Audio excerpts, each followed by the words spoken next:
Hello students, welcome to my channel basic history notes में। आज की इस वीडियो लेक्चर में हम विद्युत रसायन चैप्टर से चालकता व मोलर चालकता पर सांद्रता का प्रभाव को पढ़ेंगे। स्टूडेंट्स, मैंने चालकता और मोलर चालकता अपनी पिछली वीडियो में करा दी थी। जिसने पिछली वीडियो ना देखी हो तो उसका लिंक मैंने डिस्क्रिप्शन में दिया गया है, जाके उस लिंक पर क्लिक करके वीडियो को देख सकते हैं। आगे मैं इसको अब छोटी छोटी बातें बता देता हूँ कि चालकता को हमने वहाँ पे किससे डिफाइन किया था। चालकता होती है के मतलब कापा। मोलर चालकता क्या होता है, लैम्डा एम। ठीक है जी, दो चीज़ों को हमने इससे डिफाइन कर रखा था कि चालकता के, मोलर चालकता लैम्डा एम। इनमें एक संबंध भी बता रखा था। वो संबंध क्या था, lambda M is equal to K into V. ये हमारा लास्ट टॉपिक था, यहाँ तक हमने करा दिया था। इसको समझने के बाद अब हम इस पर सांद्रता पर प्रभाव को पढ़ेंगे। देखते हैं सांद्रता क्या चीज़ है। सांद्रता की विलयन के जो अंदर विलय होता है वो कितना उपस्थित है। विलयन के अंदर विलय कितना उपस्थित है,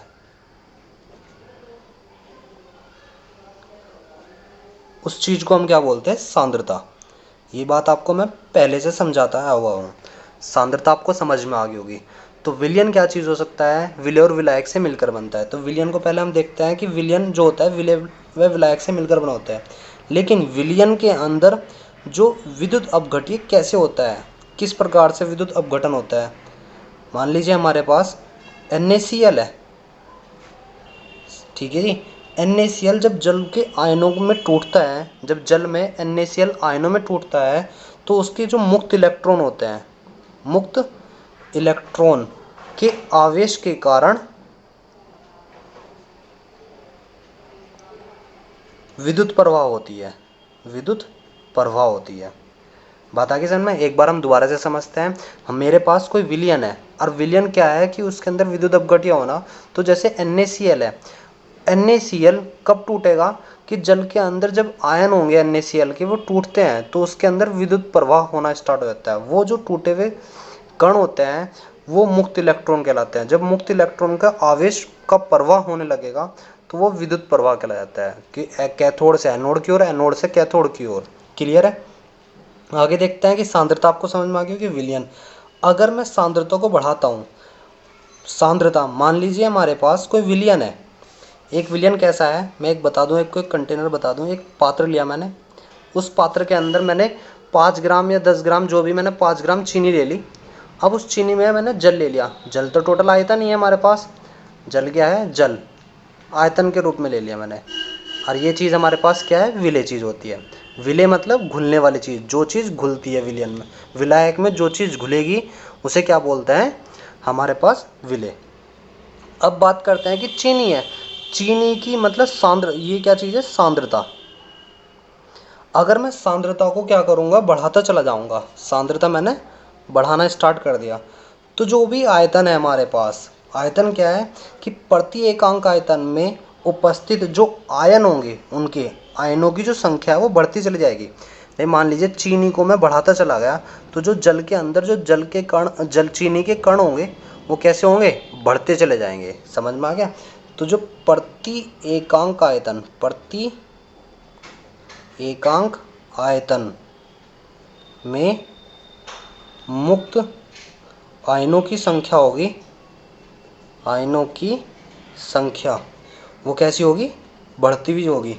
तो जब ये बढ़ेगी तो उसके अंदर चीनी की जो मिठास होगी, जिसको हम क्या बोल देंगे, चालकता, चालकता कापा के, वो भी बढ़ना स्टार्ट होगी।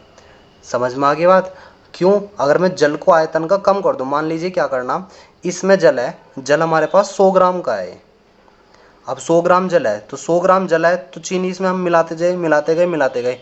तो अगर मैं जल ही कम कर दूंगा तो तब भी तो मीठा ज़्यादा होगा। समझ में आ गया। तो मैं आयतन अगर कम कर दूं तो हमारी सांद्रता बढ़ेगी। आयतन अगर मैंने कम कर दिया तो सांद्रता बढ़ेगी, और उसमें सांद्रता बढ़ रही है तो प्रति एकांक आयतन में मुक्त आयनों की संख्या भी बढ़ेगी, तो उसके अंदर मिठास भी, चालकता भी बढ़ेगी। बात आ गई समझ में। ये चीज़, ये वेरी वेरी मोस्ट इंपॉर्टेंट है, जो मैंने आपको एक शॉर्टकट में बताया, ट्रिक वाइज बताया है बिल्कुल। मान लीजिए चीनी है, चीनी को अगर तुम क्या करोगे, बढ़ाते चले जाओगे, सांद्रता को तुम बढ़ाते चले गए, तो आयतन अपना आप ही कम हो जाएगा। आयतन कम हुआ तो चीनी के जो कण है आयतन के अंदर, जल के अंदर, वो क्या होंगे, आयनों की संख्या भी उनकी बढ़ती चली जाएगी। क्योंकि चीनी हो या नमक हो, तो दोनों में से नमक भी टूटेगा, चीनी भी टूटती है, तो उसके आयनों के कण मिलते चले जाएंगे। तो जब मिलेंगे, जब ज़्यादा होती चली जाएगी चीनी, तो चालकता भी बढ़ना स्टार्ट हो जाएगी। आई बात समझ में? जो कापा भी होगा वो भी बढ़ेगा। क्लियर? अगर मैं क्या करूँगा, सांद्रता कम करता हूँ, देखते हैं, ऐसे ही एक पात्र लिया मैंने, उस पात्र में देखते हैं कि अब के मैंने चीनी या शक्कर ले लिया, तो 50 ग्राम मैंने क्या ले ली, शक्कर ले ली। उस शक्कर को क्या काम करा कि 50 ग्राम शक्कर, जो कि हमारे पास सांद्रता है, ये वो किसके अंदर सांद्रता होगी, जल के अंदर। जल मैंने 100 ग्राम ले लिया, मान लीजिए 100 ग्राम जल, जो आयतन के अकॉर्डिंग चलता है। तो हमारे पास 100 ग्राम जल है, उसके अंदर 50 ग्राम शक्कर, तो इसका एक विलयन बना हुआ। तो इसके अंदर आप समझ सकते हो, एक इमेजिन करिए, मीठा आपका मतलब अधिक है। मैंने क्या काम करा, एक बर्तन में अब के 50 ग्राम न लेके मैंने सांद्रता कम कर दी, मतलब 50 की जगह 10 ग्राम कर दी शक्कर। तो सांद्रता हमारी कम होगी। जब सांद्रता कम होगी तो जो उसके शक्कर के जो कण है, आयनों की संख्या होगी, कैसी होगी, आयतन के अंदर प्रति एकांक आयतन में आयनों की संख्या कैसी होगी, वो भी कम होगी। क्लियर है ना?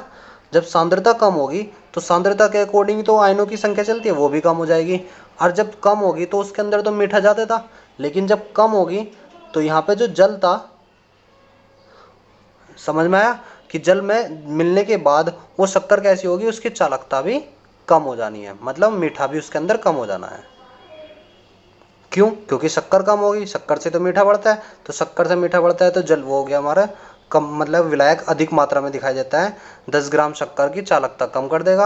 अगर ऐसे ही इन तीनों के अकॉर्डिंग मैं देखूं, तो अगर 50 ग्राम ही शक्कर है, इसके अंदर 100 ग्राम जल है, तो मैं यदि 100 ग्राम जल को बढ़ा दूं, 1000 ग्राम कर दूं या 500 ग्राम कर दूं, तब भी तो हमारी सांद्रता अपना आप ही कम हो जानी है भाई, अपना आप, क्योंकि शक्कर मीठापन अपना आप ही खत्म हो जाएगा जब जल हम ज़्यादा बढ़ा देंगे।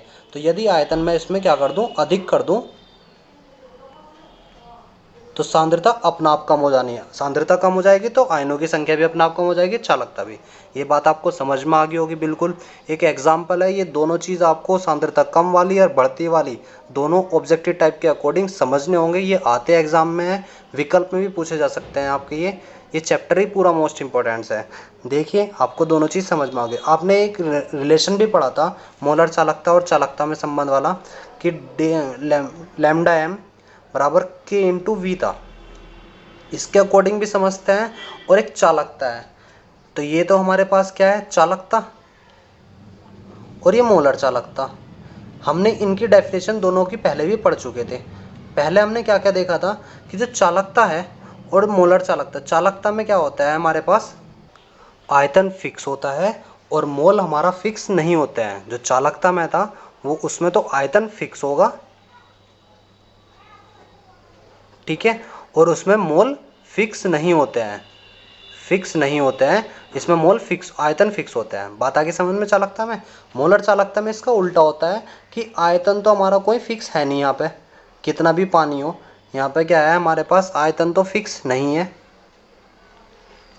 लेकिन मोल यहाँ पे फिक्स होते हैं।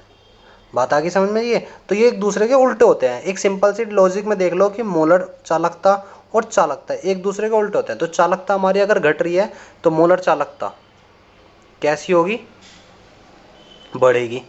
ये आपको एक क्लियरिटी स्पष्ट समझ में आ गया होगा। बात आगे समझ में? मोलर चालकता को लैम्डा एम बोलते हैं। इसी तरीके से वहाँ पहले वाले में देख लेंगे। तो आइए इसको एक अच्छे तरीके से नोट्स बना के हम समझते भी हैं, आपके नोट्स दिखाते हैं, तो आप नोट्स को नोट डाउन कर लेना, लिख भी लेना। ये फॉर्मूला के अकॉर्डिंग आपने समझ भी लिया होगा। देखते हैं, तो ये रहा। हमने आपका क्या करा था कि पहले पढ़ाया था कि आयतन घट रहा है तो सांद्रता क्या होगी, बढ़ेगी। सांद्रता बढ़ रही है तो प्रति एकांक आयतन में मुक्त आयनों की संख्या बढ़ती है, तो चालकता भी बढ़ेगी। बात आगे समझ में? जब चालकता बढ़ रही है तो मोलर चालकता कैसी होगी, घटेगी। क्लियर है? एक और मैंने अभी दूसरा कराया था, मोस्ट इंपोर्टेंट है, दोनों ही सेम मोस्ट इंपोर्टेंट है यहाँ पे। तो आयतन जो होगा वो बढ़ रहा है तो सांद्रता भी हमारी घटेगी। सांद्रता घटेगी तो प्रति एकांक आयतन में मुक्त आयनों की कम संख्या, मतलब आयनों की संख्या कैसी होगी, कम होगी। चालकता की हमारी घटेगी। दोनों चीज़ मैंने आपको बिल्कुल अच्छे तरीके से समझा दिया। चालकता घट रही है तो मोलर चालकता हमारी बढ़ रही है। क्लियर है, स्पष्ट, अच्छी तरीके से समझ में आ जाना चाहिए। यहाँ पे दोनों चीज़, ये चीज़ आपको क्लियर होगी। इस टॉपिक को हम तनुकरण भी बोलते हैं। तनुकरण क्या चीज़ होता है कि आयतन बढ़ेगा और सांद्रता घटेगी, तो उसको क्या बोलते हैं, तनुकरण भी देखते हैं। तो आगे देखते हैं, इन दोनों से रिलेटेड हम टॉपिक को पूरा कवर करेंगे। चालकता क्या चीज़ थी, अभी हमने समझाया भी था। चालकता इकाई आयतन में उपस्थित आयनों की संख्या पर निर्भर करती है चालकता। ये आपके लिए नोट्स बना के लिख दिया, आप नोट कर सकते हो। तनुकरण आपको समझाया अभी कि आयतन अगर बढ़ रहा है तो सांद्रता घटेगी। तनुकरण करने पर प्रति इकाई आयतन में विद्युत धारा ले जाने वाले आयनों की संख्या घटती है, अतः चालकता भी घटेगी। समझ में आई बात। ये हमारे पास ये चीज़ अपना बिल्कुल ये शॉर्टकट में जो हमने लिखवाया था, आयतन बढ़ रहा है तो हमारे पास चालकता घटेगी, ये हमने यहाँ पे लिखवा के आपको बता दिया है। दोनों चीज़ नोट कर रखी है, दोनों चीज़ नोट कर सकते हो थ्योरी में भी। आगे देखते हैं, एक तीसरा नोट है हमारे पास, तनुता बढ़ा लैम्डा, मतलब कि लैम्डा बढ़ रहा है तो तनुता बढ़ाने से यदि के घटता है तो हमारे पास v बढ़ता है, मतलब आयतन तो बढ़ेगा और चालकता घटेगी। समझ में आ गई, ये चीज़ मैंने आपको पीछे समझा दी, ये आपको मैंने समझा दिया यहाँ तक। इसके बाद एक नोट देखते हैं, ये अच्छे तरीके से समझेंगे। एक हमारे पास एक फॉर्मूला था कि lambda M is equal to K into we होता है।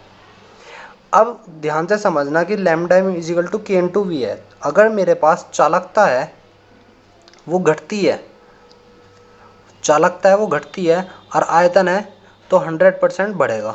अगर चालकता घट रही है तो आयतन बढ़ेगा और आयतन घट रहा है तो चालकता क्या होगी, बढ़ेगी। बात आगे समझ में जी, ये एक दूसरे के अपोज हैं। अब बात को समझते हैं, ये चीज़ मैं आपको समझा कर आ गया था। ये लैम्डा एम मोलर चालकता होती है। अब डिपेंड करते हैं, कोई कोई जब बच्चे एग्जाम में आता है तो के चालकता को देखते के साथ ही मोलर चालकता पर डिपेंड, क्योंकि एक दूसरे को उल्टा मानने लग जाते हैं।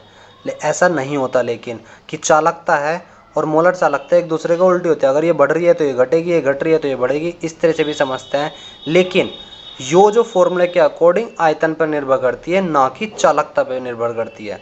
निर्भर जो होती है वो आयतन पर निर्भर होगी, ना कि चालकता पर निर्भर होगी। चालकता तो खट्टा मीठा के हिसाब से चलता है, लेकिन खट्टा मीठा क्या होगा, मतलब कि थोड़ा स्वाद अगर मैं शक्कर जल के अंदर शक्कर ज़्यादा मिला दी तो हमारे क्या होगी, शक्कर ज़्यादा मिलाने के साथ साथ वो चालकता बढ़ जानी है। चालकता बढ़ गई तो हमारी आयतन तो अपना आप ही कम हो जाना है।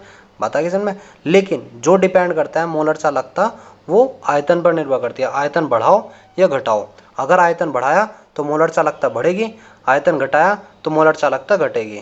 बात आगे समझ में। तो मोलर चालकता किस पर निर्भर करती है, मोलर चालकता आयतन पर निर्भर करती है, आयतन पर निर्भर करती है। क्योंकि अगर हमारे पास जो v का मान होता है, आयतन का जो मान होता है, वो चालकता के घटते हुए मान से अधिक बढ़ता है। क्लियर, यहाँ पे देखिए, यह पाया गया है कि v का मान k के घटते हुए मान से अधिक बढ़ता है। परिणाम स्वरूप लैम्डा जो m होता है वो v पर निर्भर करता है। अगर v पर निर्भर करेगा, मान लीजिए मोलर चालकता बढ़ रही है तो आयतन भी बढ़ेगा। क्लियर है जी यहाँ तक। यहाँ तक आपको स्टूडेंट्स सभी चीज़ें समझ में आ गई होंगी। इसके बाद ये वीडियो को अच्छे तरीके से नोट करना, अच्छे तरीके से समझना, क्योंकि ये वीडियो मोस्ट इम्पोर्टेंट होने वाली है नेक्स्ट वीडियो के लिए स्टूडेंट्स। क्योंकि नेक्स्ट वीडियो में जो भी चीज़ आपको समझाई जाएगी वो एक वेरी मोस्ट इम्पोर्टेंट, जो 100% आने के चांसेस होते हैं, कोलराउस का नियम, वो उसको समझेंगे। उसको समझने के लिए ये चीज़ें सारी हमें पता होनी चाहिए। तो ध्यान से हर चीज़ को समझना। कोई समझ में ना आए तो मुझे कमेंट करके कमेंट में बता देना। वीडियो को लाइक करना, कमेंट करना और अच्छे से शेयर भी करना सभी को। और कोई स्टूडेंट्स नया है तो चैनल को सब्सक्राइब करना। Thank you students.